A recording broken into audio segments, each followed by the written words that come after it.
Assalamualaikum warahmatullahi wabarakatuh. Ya, selamat datang lagi di channel Hainal Firdaus.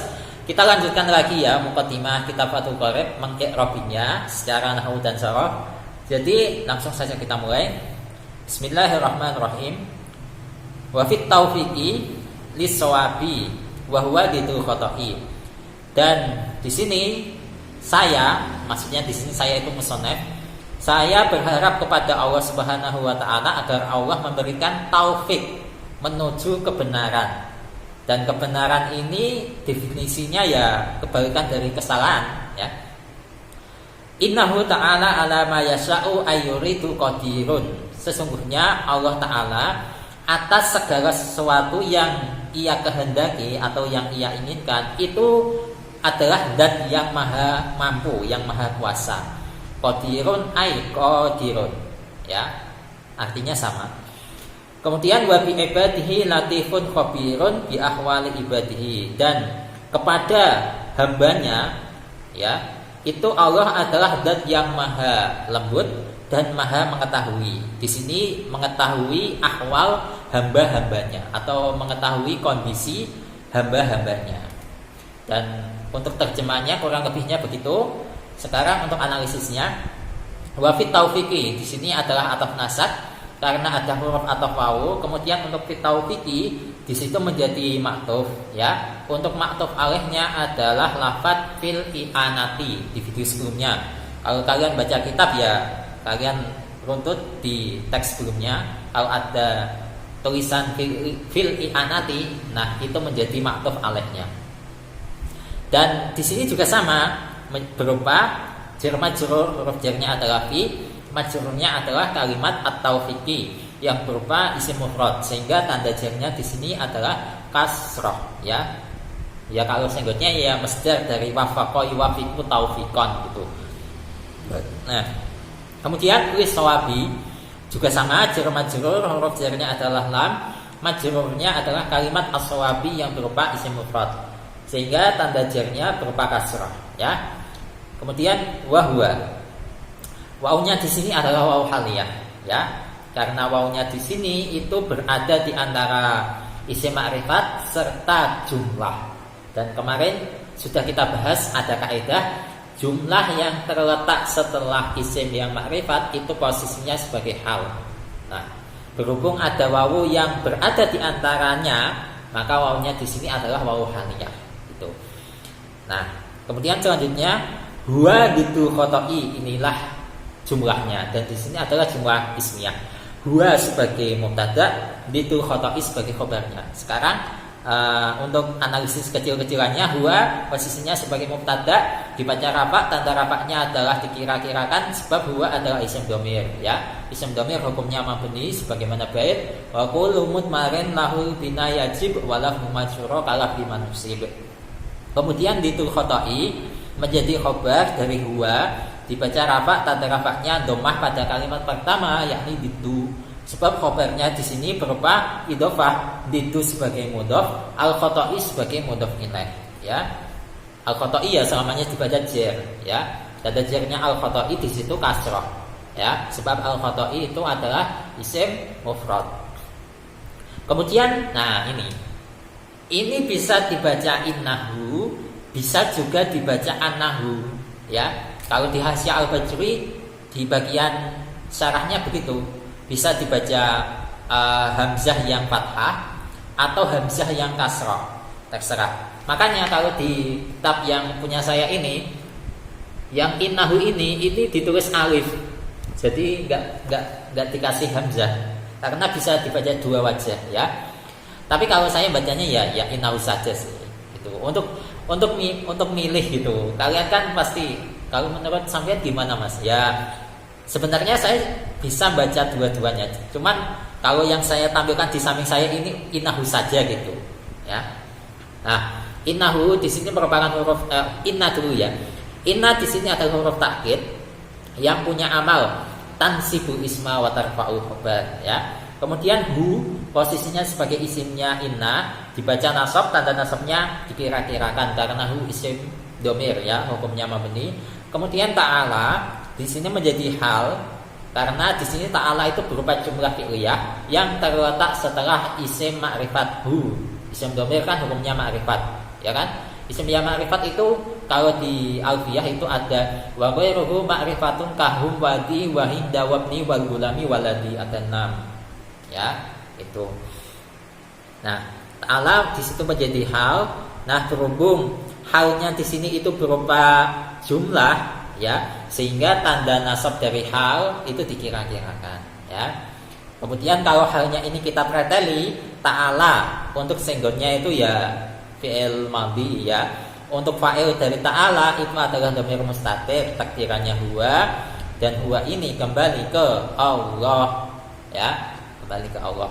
Kemudian alama di sini adalah jar majrur, huruf jarnya adalah ala, majrurnya adalah ma, yang berupa isim mausul sehingga tanda jarnya dikira-kirakan, ya, isim mausul hukumnya mabni.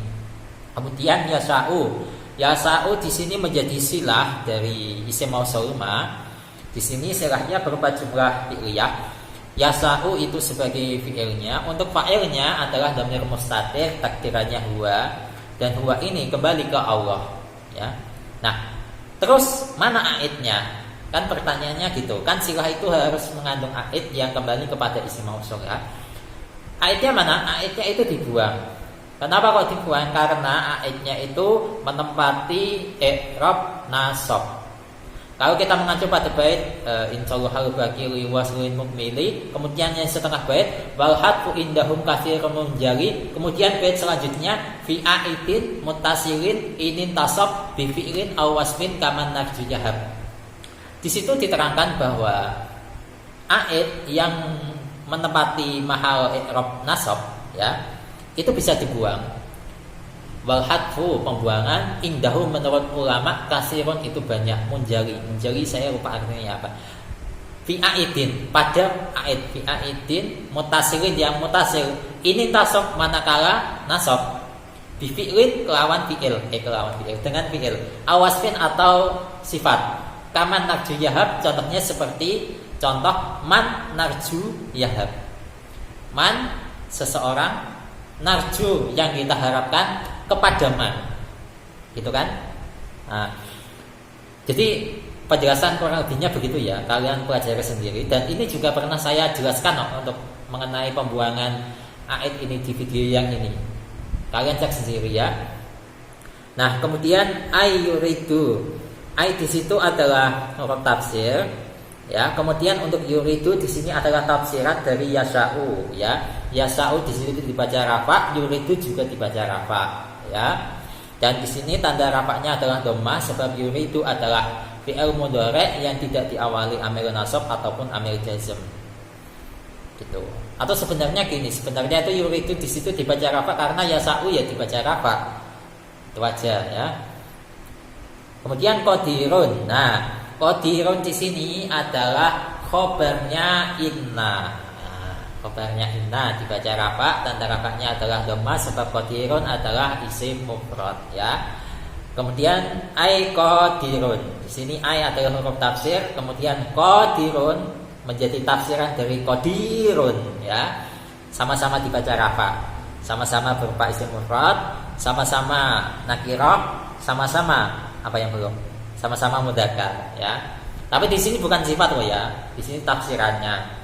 Kemudian wa bi ibadihi. Wa bi ibadihi di sini adalah ataf nasab sebab ada huruf ataf wau. Kemudian ibadihi menjadi maktuf, ya. Maktuf alaihnya adalah alama atau alama yasa'u itu loh, ya. Alama yasa'u. Sehingga di sini sama ya, alama di situ adalah jar majrur, ibadihi di sini juga jar majrur, ya. Huruf jarnya adalah ba, majrurnya adalah ibadihi yang berupa idhofah, ya. Ibadi sebagai mudhofnya, hi sebagai mudhof ilaihnya, ya. Yang ibadi di situ dibaca jar sebab ada huruf jar ba, tanda jarnya kasrah sebab ibad adalah jamak taksir dari abdun, ya. Kemudian hi dibaca jar karena posisinya sebagai mudhof ilaih, tanda jarnya dikira-kirakan, ya, karena ya isim dhamir itu mabni. Kemudian latifun. Latifun di sini menjadi khobar yang kedua dari inna, ya. Jadi qadirun itu adalah khobar pertama, kemudian latifun ini khobar yang kedua. Dibaca rafa, tanda rafanya dhamma sebab latifun berupa isim mufrad, ya. Kemudian khabirun di sini adalah khobar yang ketiga dari inna, ya. Dibaca rafa, tanda rafanya dhamma sebab khabirun adalah isim mufrad. Kemudian di ahwali ibadihi, jar majrur, huruf jarnya ba, majrurnya adalah lafaz ahwali ibadihi yang berupa idhofah. Ahwali sebagai mudhof, ibadi sebagai mudhof ilaih pertama, hi sebagai mudhof ilaih yang kedua. Itu. Yang ahwali tanda jarnya adalah kasrah, sebab ahwali di situ adalah jamak taksir dari halun, ya, jamak dari hal. Kemudian untuk ibad dibaca jar sebab posisinya sebagai mudhof ilaih, tanda jarnya kasrah sebab ibad adalah jamak taksir dari abdun. Kemudian hi dibaca jar posisinya sebagai mudhof ilaih yang kedua, tanda jarnya dikira-kirakan karena hi adalah isim dhamir, ya. Isim dhamir itu hukumnya mabni. Hi itu yang harokat kasrah itu bukan nganu loh, ya, bukan terus menjadi tanda kalau iya itu dibaca jar. Karena memang harus kaidahnya begitu. Kalau penggabungannya seperti ini ya diharokati kasroh. Kalau misalkan lahu itu pakai dhamma, alaihi pakai kasroh, lahu tadi, ya. Kemudian bihi pakai kasroh, ya. Minhu pakai dhamma. Itu sudah aturan, harus itu. Minhu, hu-nya di situ dibaca jar, tanda jarnya dikira-kirakan, ya. Itu. Dan sekian dulu untuk pembahasan kali ini. Wallahu a'lam bishawab. Semoga barokah. Al-Fatihah.